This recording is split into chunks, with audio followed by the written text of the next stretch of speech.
வணக்கம். நான் மதுரை கிருஷ்ணா. மக்களுக்காக ஆட்சி செய்வதே மத்திய அரசு, எந்த அரசாக இருந்தாலும் அரசின் கடமை.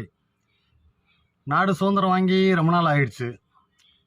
நம்ம மக்கள் கடைசியாக 2014 ஆட்சி மாற்றம் மத்தியில் ஏன் ஏற்பட்டுச்சு? இலங்கை தமிழர் பிரச்சனையை காங்கிரஸ் அரசு சரியாக கையாளலைன்னு மக்கள் நினச்சனால ஆட்சி மாற்றம் ஏற்பட்டுச்சு. சரி, அவங்க மேலே ஒரு அதிருப்தி இருந்துச்சு. ஆட்சி மாற்றம் நீங்கள் வந்தீங்க. நீங்கள் முதல் தடவை அதிருப்தினால் வந்தீங்க. ரெண்டாவது தடவை ராமர் கோவில் கட்டுறேன்னு சொன்னீங்க. மக்கள் வாக்களிச்சிருக்காங்க.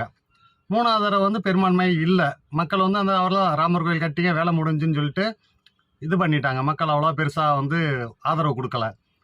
ஆனால் இந்த 11 கால ஆட்சியில் மக்களுக்கு நீங்கள் செஞ்ச நலத்திட்டம் ஒன்றுமே பெருசாக சொல்கிறதுக்கெலாம் இல்லை. மக்களுக்கு நல்லது பண்ணுறீங்க பண்ணலன்றதெல்லாம் பிரச்சனையே கிடையாது. யாருக்குமே நீங்கள் நல்லது பண்ணுங்க, இல்லை பேசாமல் இருங்க, ஒன்றும் பிரச்சனை கிடையாது. ஆனால் ஒரு மக்களுக்கு பாதிப்பான விஷயத்தை நீங்கள் செஞ்சீங்கன்னா கூட அது நல்ல அரசு அப்படின்னு சொல்லி மக்கள் பார்க்க மாட்டாங்க.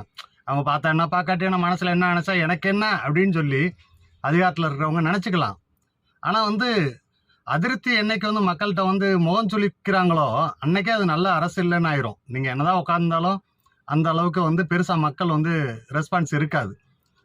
வேளாண் சட்டம், எவ்வளோ விவசாயிகள் பாதிக்கப்பட்டாங்க.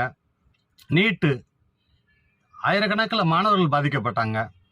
இது போல் கடைசியாக நம்ம எதிர்பார்த்துட்டு இருந்தது என்னென்னா, ஒவ்வொரு நாட்டிலையுமே ஜனநாயகம் வாழ்ந்து கொண்டிருப்பதற்கு முக்கியமான காரணமாக இருக்கிறது தேர்தல் ஆணையம், இரண்டாவது நீதிமன்றம்.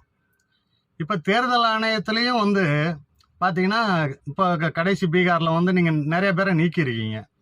இது ஒருத்தர் கூட பாதிக்கக்கூடாதுன்னா லட்சக்கணக்கான திருத்தங்கள் வாக்காளர் பட்டியலேருந்து எடுக்கிறீங்கன்னா, இது ஜனநாயகம் ரொம்ப மோசமான நிலைமைக்கு போயிட்டுருக்குன்னு தான் பார்க்க முடியுது.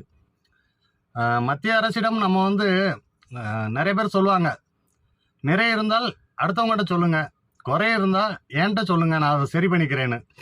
அந்த மாதிரி குறைகளை சொல்வது கடமையாகத்தான் சொல்கிறோம். நீங்கள் ஆட்சியில் இருக்கும்போது நல்லது பண்ணுங்கள், பண்ணாமல் போங்க. 11 வருஷம் நீங்கள் பெருசாக என்ன நல்லது பண்ணீங்கன்னு எதுவுமே கிடையாது. அதை பற்றிலாம் நம்ம சொல்ல வரல. மக்கள் பாதிக்கிற மாதிரி எந்த சட்டமும் தயவு செய்து கொண்டு வராமல் இருந்தால் மக்கள் எல்லாமே சந்தோஷப்படுவாங்க. தேர்தல் ஆணையம், அதுக்கு பேசாமல் நீங்கள் ஒரே வார்த்தையில் ஒரே ஒரு மசோதாவை மட்டும் நிறைவேற்றிட்டு போயிடலாம்ல. 50 வருஷம் ஒரு தடவை ஜெயிச்சுட்டா 50 வருஷம் எலெக்ஷன் நடத்த காசு இல்லை, நாங்கள் தான் 50 வருஷம் ஆளுன்னு அப்படி திருத்திட்டு போங்களே. இது மிகவும் தேர்தல் ஆணையம் இப்படி வாக்காளர் பட்டியல் சரி பார்க்குறேன்னு பல பேரை நீக்கிறதெல்லாம் மிகவும் வருத்தம் அளிக்கிறது.